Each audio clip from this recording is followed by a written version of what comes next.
আমার চিনতে ভুল হতে পারে।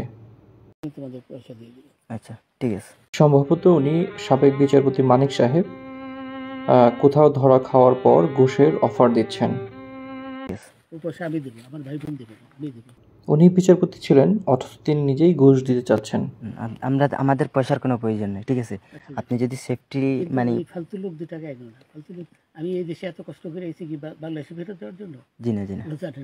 আচ্ছা, ঠিক আছে। সাবেক বিচারপতি তিনি বেশ বিতর্কিত একজন ব্যক্তি ছিলেন। খুব রিসেন্টলি এক টিভি উপস্থাপিকাকে বেশ অসম্মান করে কথা বলেন। অন্যায়ভাবে অপমান করায় মানুষ তার প্রতিটি কথা ঘৃণা ভরে প্রত্যাখ্যান করে।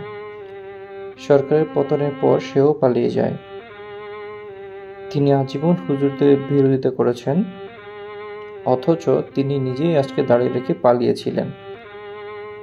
তাকে কেন পালাতে হলো? সে তো একজন সাবেক বিচারপতি ছিলেন, নিশ্চয়ই জনগণের সাথে অন্যায় করেছেন।